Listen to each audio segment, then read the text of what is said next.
Now we are going to discuss terms related to oscillatory motion.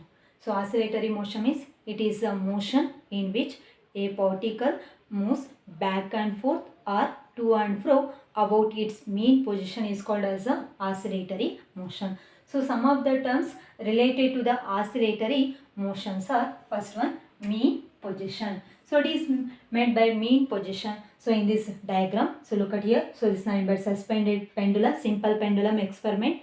So O is the mean position. O is the mean position. So mean position means it is a equilibrium position. It is a equilibrium position of the particle. So in which displacement becomes zero. Displacement becomes zero. So ಈಗ Bob ಅನ್ನೋದು ಓ ಪಾಯಿಂಟಲ್ಲಿ ರೆಸ್ಟಲ್ಲಿದೆ ಅಂತ ಹೇಳ್ತಾ ಇದ್ವಿ, oscillate ಆಗ್ತಿಲ್ಲ ಅಥವಾ move ಆಗ್ತಿಲ್ಲ. So ಆ ಪೊಸಿಷನನ್ನು, ರೆಸ್ಟಲ್ಲಿರೋ ಒಂದು ಪೊಸಿಷನ್ ನಾವೇನು ಕರಿತಾ ಇದ್ವಿ, main position. So here, so this is nothing but simple pendulum. So ಈಗ ನಾನು ಯಾವುದೇ ಫೋರ್ಸನ್ನು ಅಪ್ಲೈ ಮಾಡಲಿಲ್ಲ ಈ ಬಾಬ್ ಮೇಲೆ ಅಂದರೆ, ಸೊ ಈಗ ಈ ಸಸ್ಪೆಂಡೆಡ್ ಪೆಂಡುಲಮ್ ಅನ್ನೋದು ಯಾವ ಪೊಸಿಷನಲ್ಲಿದೆ, ಈ ಪಾಯಿಂಟನ್ನು ನಾವೇನು ಕರಿತಾ ಇದ್ವಿ, main position. So it is equilibrium position. So it is equilibrium position. So in which the displacement value becomes zero is called as a mean position. Either in case of oscillatory or vibratory motion, it is a equilibrium position in which displacement becomes zero. Displacement value becomes ಏನಾಗಿರುತ್ತೆ, zero. Clear? Then next one, amplitude. What is the meaning of amplitude? So your amplitude means symbol A. Amplitude is nothing but it is a extreme position. It is a maximum displacement. It is a maximum displacement of the particle, maximum displacement of the particle on either side of its mean position. Either side of its mean position is called as a amplitude.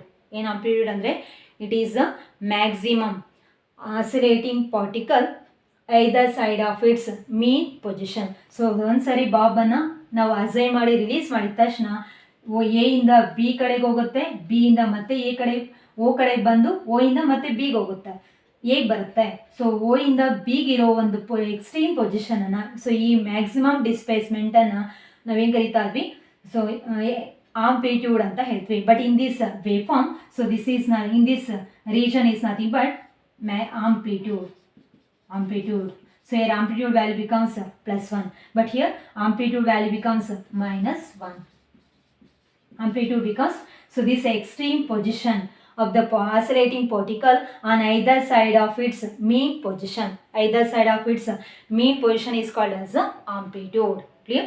So ಈಗ ಮೀನ್ ಪೊಸಿಷನಿಂದ ಒಂದು extreme position ಅಂದರೆ, so ನಾವು ಈ ಥರ ಬಾಬನ್ನು assign ಮಾಡಿ release ಮಾಡಿದ ತಕ್ಷಣ, so ಈಗ ಇದನ್ನ ಮೀನ್ ಪೊಸಿಷನ್ ಅಂತ ಕರಿತಾವೆ. ಈ ಕಡೆಗೆ ಹೋದರೆ ಇದನ್ನು ಎಕ್ಸ್ಟ್ರೀಮ್ ಪೊಸಿಷನ್ ಅಂತ, ಮ್ಯಾಕ್ಸಿಮಮ್ ಡಿಸ್ಪ್ಲೇಸ್ಮೆಂಟ್ ಅಂತ ಕರಿತೀವಿ ಅಥವಾ ಎಕ್ಸ್ಟ್ರೀಮ್ ಪೊಸಿಷನ್ ಅಂತ ಹೇಳ್ತೀವಿ. ಇಲ್ಲಿಗೆ ಬಂದರೆ ಮೀನು, ಮತ್ತು ಈ ಕಡೆ ಬಂದರೆ, ಸೊ ಈ ಪೊಸಿಷನ್ ನಾವೇನು ಕರಿತಾ ಇದ್ವಿ, extreme position. So this maximum displacement of the oscillating particle on either side of its mean position. Either side of its mean position is called as ಏನು ಕರಿತಾ ಇದ್ವಿ, amplitude. Clear? Next one, so amplitude is nothing but symbol E. Its SI unit is meter. ನಾವು centimetre ಅಥವಾ ಮೀಟರಲ್ಲಿ ಆಂಪ್ಲಿಟ್ಯೂಡನ್ನು ಏನು ಮಾಡ್ತೀವಿ, express ಮಾಡ್ತೀವಿ. So in this figure amplitude value because +1 meter. Clear? Next one, displacement. Displacement means in oscillatory motion or in case of vibratory motion, displacement is a change in physical quantity such as position, angle, electric and magnetic fields, etc. are called displacement. Displacement andre, so displacement is one of the physical quantity anta karita idvi. So it represents position. So ಈಗ present O point ಅಲ್ಲಿ ಇದೆ ಅಂದರೆ, so ಈಗ displacement ಅನ್ನೋದು ಏನು, 0. So once the bob is moving from O towards B, O ಇಂದ B ಕಡೆ ಹೋಗಿದ್ದಂದ್ರೆ, so now the position of particle becomes X. Suppose X is equal to ಎಷ್ಟು ಇರ್ಬೋದು, 1 meter. Again ಹೋಗಿ ಬಂದು O ಇಂದ A ಕಡೆ ಹೋಗಿದ್ದಂದ್ರೆ, again X is equal to ಏನು ಬರುತ್ತೆ, 1. So this ಪೊಸಿಷನ್ ಈಗ ಬಿ ಪಾಯಿಂಟಲ್ಲಿ ಎಕ್ಸ್ಟ್ರೀಮ್ ಪೊಸಿಷನ್ ಇದೆ ಅನ್ನೋದನ್ನ ಈಗ ಪ್ರೆಸೆಂಟ್ ಮಾಡೋದನ್ನ ಏನು ಕರಿತಾ ಇದ್ವಿ, ಡಿಸ್ಪ್ಲೇಸ್ಮೆಂಟ್. ಅಥವಾ ಆ್ಯಂಗಲ್ಸ್ ತೊಗೊಂಡ್ರೆ, so here that simple harmonic motion, so angle of the particle becomes 0. So at this point angle becomes pi/2. So here, so at P, Q, R, S. So P point, O point ali angle value becomes 0. Then P point ali angle becomes 90 degree. Q point ಅಲ್ಲಿ angle is nothing but pi, then R point ಅಲ್ಲಿ 3 pi by 2, then S ತಗೊಂಡ್ರೆ 2 pi. So ಈ angles ಅಲ್ಲಿ ಎಷ್ಟು angle ಅಲ್ಲಿ particle displays ಆಗ್ತಾ ಇದೆ, move ಆಗ್ತದೆ, ಎಷ್ಟು ಆಂಗಲ್ ಅಲ್ಲಿ ಡಿವೇಟ್ ಆಗ್ತಾ ಇದೆ ಮೀನ್ ಪೊಸಿಷನ್ ಬಿಟ್ಟು ಅನ್ನೋದನ್ನ ಎಕ್ಸ್ಪ್ರೆಸ್ ಮಾಡೋದನ್ನ ಏನು ಕರಿತಾ ಇದ್ವಿ, displacement. So are express in terms of electric and magnetic function. So E is equal to E naught sin omega t or B is equal to B naught sin omega t. So ಈ ಥರ electromagnetic wave ಇಕ್ವೇಷನ್ಸನ್ನು both electric and magnetic field ಮುಖಾಂತರ sinusoidal wave ಫಂಕ್ಷನ್ನ express ಮಾಡ್ತಾ ಹೋಗ್ತೀವಿ. So E is equal to E naught sin omega t, then B is equal to B naught. So EX and EY ಅಂದ್ಬಿಟ್ಟು displacement of wave ಫಂಕ್ಷನ್ನ express ಮಾಡ್ತಾ ಹೋಗ್ತಾರೆ. So displacement is nothing but it is in oscillatory or vibratory motions, displacement is an physical quantity, change in physical quantity such as position, angle, electric and magnetic field, etc. is called displacement. Clear? But ಇಲ್ಲಿ ತೊಗೊಂಡ್ರೆ ಡಯಾಗ್ರಾಮಲ್ಲಿ displacement ಅಂದರೆ ಏನು ತೊಗೊಂಡ್ವಿ, theta. So angles ಅಲ್ಲಿ ತೊಗೊಂಡ್ರೆ theta value here at O, theta value becomes 0, at B theta value becomes pi by 2, at again comes to O, return backs to O ಬಂದರೆ again angle value becomes pi, again O ಇಂದ A ಕಡೆಗೆ ಹೋದರೆ angle value 3 pi by 2, again A ಇಂದ ಮತ್ತೆ O ಕಡೆ ಬಂದರೆ angle value becomes 2 pi. For one complete oscillation displacement of waves we can represent in terms of 0 degree, again 90 degree, 180 degree, 270 degree, 360 degree ಆ radiance ಅಲ್ಲಿ express ಮಾಡೋದನ್ನ ನಾವೇನು ಕರಿತಾ ಇದ್ವಿ, displacement. Clear? Next one period. Period is nothing but it is the time required for one complete oscillation. It is the time required for one complete oscillation is called as a period. ಒಂದ್ಸರಿ ಬಾಬನ್ನು ನಾವು A ಕಡೆಗೆ full ಮಾಡಿ release ಮಾಡಿದ ತಕ್ಷಣ A ಇಂದ B ಕಡೆಗೆ ಹೋಗಿ B ಇಂದ ಮತ್ತೆ ಎ ಪಾಯಿಂಟ್ ಕಡೆಗೆ ಬಂದರೆ, ಸೊ ಇಲ್ಲಿಗೆ ಮತ್ತೆ ರಿಟರ್ನ್ ಬಂದರೆ, ಸೊ ಅದನ್ನು ಹೆಂಗೆ ಕರಿತಾ ಇದ್ವಿ, ಒನ್ ಆಸಿಲೇಷನ್ಸ್ ಅಂತ ಹೇಳ್ತೀವಿ. ಸೊ ಈ ಎ ಇಂದ ಬಿಗೆ ಹೋಗಿ ಬಿ ಇಂದ ಎ ಕಡೆಗೆ ಬರೋದಕ್ಕೆ ತಗೊಳ್ಳುವಂಥ ಒಂದು ಸಮಯವನ್ನು ಏನು ಕರಿತಾ ಇದ್ವಿ, ಪೀರಿಯಡ್. ಕರೆಕ್ಟ್? ಕ್ಲಿಯರ್? ಸೊ ಇದರ್ in case of vibratory motion ತೊಗೊಂಡ್ರೆ to and fro, this but mean position ತೊಗೊಂಡ್ರೆ ಒಂದ್ಸರಿ ಕೆಳಗಡೆಗೆ ಬಂದು ಎ ಪಾಯಿಂಟ್ ಕಡೆಗೆ ಬಂದು ಎ ಇಂದ ಮತ್ತೆ ಮೀನ್ಗೆ ಹೋಗಿ ಮೀನಿಂದ ಬಿಗೆ ಹೋದಾಗ, ಸೊ ಇದು ಒನ್ ಕಂಪ್ಲೀಟ್ ಏನು ಕರಿತೀವಿ, ಆಸಿಲೇಷನ್. ಬಿ ಟು ಎ, ಈಗೇನು ಎ ಟು ಮತ್ತೆ ಎಲ್ಲಿಗೆ ಹೋಗಬೇಕು, ಬಿ ಕಡೆ ಬಂದಾಗ ಒನ್ ವೈಬ್ರೇಷನ್ಸ್ ಅಂತ ಕರಿತೀವಿ, ಅದು ಒನ್ ಆಸಿಲೇಷನ್. ಸೊ ಸಮಯವನ್ನು ಏನು ಕರಿತಾ ಇದ್ವಿ, ಪೀರಿಯಡ್. ಪೀರಿಯಡ್ ಅಂದರೆ ಏನು, it is a time required for one complete oscillation or vibration of particle were called as period. Clear? So its symbol is nothing but T, then SI unit is seconds. SI unit of period is nothing but second. Clear? Next one, frequency. Frequency means, so in case of oscillatory motion or vibratory motion, number of oscillations made by the particle in 1 second. In 1 second. 1 ಸೆಕೆಂಡ್ಗೆ ಎಷ್ಟು times ಈ simple pendulum ಅನ್ನೋದು ಒಂದ್ಸರಿ ನಾವು ಈ ಥರ assign ಮಾಡಿ release ಮಾಡಿದ ತಕ್ಷಣ ಈಗ ಕಂಟಿನ್ಯೂಸ್ ಆಗಿ ನೋಡಿ ಸ್ಟಾಪ್ ಆಗದಿರ ಆಸಿಲೇಟ್ ಆಗ್ತಾ ಇದೆ. ಸೊ ಎಷ್ಟು ಟೈಮ್ಸ್ ಆಸಿಲೇಟ್ ಆಗ್ತಾ ಇದೆ ಅನ್ನೋದನ್ನು ನಾವು ನಾವು ಕೌಂಟ್ ಮಾಡ್ಕೊತ ಹೋದರೆ, ಸೊ ಈಗ ಈ ಪಾಯಿಂಟಿಂದ ನಾನು ಕೌಂಟ್ ಮಾಡ್ತೀನಿ. ಸೊ ಈಗ ರಿಲೀಸ್ ಮಾಡ್ತೀನಿ ನೋಡ್ಕೊಳ್ಳಿ. ಸೊ ಇಲ್ಲಿ ಬಂದಾಗ 1 ಅಂತ ಹೇಳ್ತೀವಿ. ಸೊ ಇಲ್ಲಿಂದ ಸ್ಟಾಪ್ ಮಾಡಿದ್ರೆ ಈಗ ಇಲ್ಲಿಂದ ಹೋಗಿ ನನ್ನ ಫಿಂಗರ್ ಹತ್ರ ಮತ್ತೆ ಬಂದಾಗ 1 ಅಂತ ಹೇಳ್ತೀನಿ. ಅಬ್ಸರ್ವ್ ಮಾಡಿ, 1 2 3 4 ಲೈಕ್ ದಿಸ್. ಸೊ ಈ ಥರ 4 ಆಸಿಲೇಷನ್ಸನ್ನು ಆಸಿಲೇಟ್ ಆಗೋದಕ್ಕೆ 1 ಮಿನಿಟ್ ತೊಗೊತಾ ಇದೆಯಾ, 2 ಮಿನಿಟ್ಸಾ, 3 ಮಿನಿಟ್ಸಾ ಅನ್ನೋದನ್ನ ಒಂದು number of oscillations made by the particle in 1 ಸೆಕೆಂಡನ್ನು ನಾವೇನು ಕರಿತಾ ಇದ್ವಿ, ಫ್ರೀಕ್ವೆನ್ಸಿ. ಏನು ಫ್ರೀಕ್ವೆನ್ಸಿ ಅಂದರೆ number of oscillations of the particle in 1 second ಅಥವಾ ಟೈಮ್ ರಿಕ್ವೈರ್ಡ್. ಒಂದು particular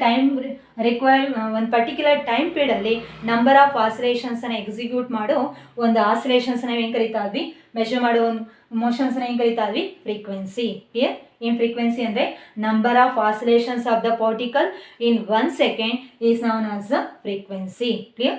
then frequency is equal to formula number of oscillations by time taken. Clear? So here frequency is nothing but symbol small f, number of oscillation becomes n. Small ಏನಾದರೂ ತಗೋಬೋದು ಅಥವಾ capital ಏನಾದರೂ ತಗೋಬೋದು. By time taken becomes T. So for one revolution, for one oscillation or revolution, for one oscillation n is equal to 1. ಒಂದು ಸರಿ O ಇಂದ ಬಿಗೆ ಹೋಗಿ ಬಿ ಇಂದ ಮತ್ತೆ ಎ ಇಂದ ಬಿಗೆ ಹೋಗಿ ಬಿ ಇಂದ ಮತ್ತೆ ಎಗೆ ಬರ್ತಾ ಇದೆ ಅಂದರೆ, ಸೊ ಫಾರ್ ಒನ್ ಆಸಿಲೇಷನ್ ಅಂತ ಹೇಳ್ತೀವಿ n is equal to 1. Then frequency f is equal to 1/t. So this is nothing but expression for frequency. ಅಥವಾ show that relation between frequency and time period ಅಂತ ಕೇಳ್ತಾರೆ. So we have frequency is equal to formula number of oscillations by time taken. Then frequency means f is equal to number of oscillations ಅಂದರೆ n by time becomes t. Clear? For one oscillation n is equal to 1, then f is equal to 1/t. So this is the relation between frequency and period. Clear? Then here unit, SI unit is time ಅನ್ನೋದು denominator ಇದೆ. So per second. But in standard ಯೂನಿಟಲ್ಲಿ frequency ಯೂನಿಟನ್ನು hertz ಅಂತ ಕರಿತೀವಿ, hertz ಅಂತ ಕರೀತಾರೆ, ಅಥವಾ HZ. Numerical ವ್ಯಾಲ್ಯೂಸಲ್ಲಿ ತೊಗೊಳುವಾಗ 50 ಹರ್ಟ್ಸ್ 60 ಹರ್ಟ್ಸ್ ಅಂತ ತೊಗೊಂಡ್ವಿ ಎಲೆಕ್ಟ್ರಿಕ್ ಅಥವಾ ಮ್ಯಾಗ್ನೆಟಿಕ್ ಫೀಲ್ಡ್ ವೇಸಲ್ಲಿ. ಬಟ್ ಇಲ್ಲಿ ತೊಗೊಳುವಾಗ ಪರ್ ಸೆಕೆಂಡ್ ಅಂತ ಹೇಳ್ತೀವಿ. Clear? Unit of frequencies per second are hertz. Next one angular frequency. Angular frequency means it is the product of frequency multiply with 2π. Angular frequency means omega equals, so angular frequency ಅಂದರೆ ಏನು symbol? Omega equals product of frequency multiply with 2π. So either in case of oscillatory motion or vibratory motion, angular frequency is nothing but frequency multiplied with factor 2π. So here for one complete oscillation, so angle covered by this pendulum is nothing but 2π. So first mean position idag angle becomes 0 phase angle. So ಒಂದು complete oscillation ಆಗಿದ ತಕ್ಷಣ so angle ಏನು ಕರಿತಾ ಇದ್ವಿ? 2π ಅಂತ ಹೇಳ್ತೀವಿ. So 2π multiply with constant ಫ್ರೀಕ್ವೆನ್ಸಿಯನ್ನು ನಾವು ಆಂಗ್ಯುಲರ್ ಫ್ರೀಕ್ವೆನ್ಸಿ ಅಂತ ಹೇಳ್ತೀವಿ. Clear? So angular frequency is nothing but it is the product of frequency. It is the frequency multiply with 2π, factor 2π is called as the angular frequency. Then omega is equal to 2π into 2π into f. So this is nothing but expression for angular frequency. Clear? So in terms of time period ತಗೊಂಡ್ರೆ, so omega is equal to, so here omega is equal to 2π divided by t. But here f is nothing but 1/t ಇದೆ. So ಹಾಗಾದ್ರೆ ಇಲ್ಲಿ f ಅನ್ನು replace ಮಾಡಿ period ತಗೊಳ್ಳಿ, omega is equal to ಏನು ಬರುತ್ತೆ? 2π divided by t period. Clear? So this is nothing but expression for angular frequency. Clear? Then unit is radian per second. 2π ಅಂದರೆ ನಾವು ರೇಡಿಯನ್ಸ್ ಅಲ್ಲಿ ಎಕ್ಸ್ಪ್ರೆಸ್ ಮಾಡ್ತೀವಿ, ಟೈಮ್ ಅಂದರೆ ಸೆಕೆಂಡ್. ಟೈಮ್ ಒಂದು denominator ಇದೆ, ಮೇಲೆ ತೊಗೊಂಡ್ರೆ ಏನಾಗುತ್ತೆ? -1. So SI unit of angular frequency means radian per second. Clear? Next one phase. Phase is nothing but it is a physical quantity which presents position and direction of vibrating particle or oscillating particle is called as the phase. Phase ಅಂದ್ರೆ ಏನು? It represents the position and displacement of vibrating particle from its mean position. Is called as ಏನು ಕರೀತಾ ಇದ್ವಿ? phase. In simple harmonic motion, so the phase angle pi is equal to 0 at mean position. So at equilibrium position pi is equal to 0 phase angle. So at extreme position ಅಂದರೆ p point ಅಲ್ಲಿ pi is equal to pi/2. So at again mean position means q point, again phase value pi. Again at r point, so phase value becomes 3pi/2. So again at s point phase angle becomes 2π. So for one complete revolution, phase angle pi is equal to 2π or 360 degree. So ಇದು direction represent ಮಾಡುತ್ತೆ. So ಯಾವ ಕಡೆಗೆ forward ಅಥವಾ backward move ಆಗ್ತಿದೆಯಾ ಅನ್ನೋದನ್ನ direction represent ಮಾಡುತ್ತೆ, as well as represents the angle. 0ನ 90ನ 180ನ 270ನ ಅನ್ನೋದನ್ನ ಸೊ ರೆಪ್ರೆಸೆಂಟ್ ಮಾಡೋದನ್ನ ಕರಿತಾ ಇದ್ವಿ phase. But simple harmonic motion is a periodic and oscillatory motion ಅಂತ ಕರಿತೀವಿ. ಸೊ ಕಂಟಿನ್ಯೂಸ್ ಆಗಿ ಒಂದು ಆಸಿಲೇಷನ್ ಮಾತ್ರ ಎಕ್ಸಿಕ್ಯೂಟ್ ಆಗಲ್ಲ, ನಂಬರ್ ಆಫ್ ಟೈಮ್ಸು ಬಾಬು ನಾವು ಅಪ್ಲೈ ಮಾಡಿರೋ ಒಂದು ಫೋರ್ಸಿಂದ ಡೆವಲಪ್ ಆಗ್ತಾ ಇರೋ ಒಂದು ರೀಸ್ಟೋರಿಂಗ್ ಫೋರ್ಸ್ ನಿಲ್ಲಾಗೋವರೆಗೂ ಕಂಟಿನ್ಯೂಸ್ ಆಗಿ ಬಾಬ್ ಏನಾಗ್ತಿರುತ್ತೆ, ಆಸಿಲೇಟ್ ಆಗ್ತಾ ಇರುತ್ತೆ. ಸೊ ಆಗ ಬೇಸ್ ಆಂಗಲ್ ಬಿಕಮ್ಸ್ ಏನಾಗುತ್ತೆ, ಇನ್ಕ್ರೀಸ್ ಆಗುತ್ತೆ. ಸೊ ಸಚ್ ಟೈಪ್ ಆಫ್ ಆಸಿಲೇಷನ್ನ ನಾವೇನು ಕರಿತಾ ಇದ್ವಿ, simple harmonic motion. Simple harmonic motion is a oscillatory and periodic motion, so in which its amplitude and frequency of particle remains constant. Clear? So these are the terms related to the oscillatory motion. Clear? Next class we are going to discuss about expression for displacement of simple harmonic motion. Clear? Thank you.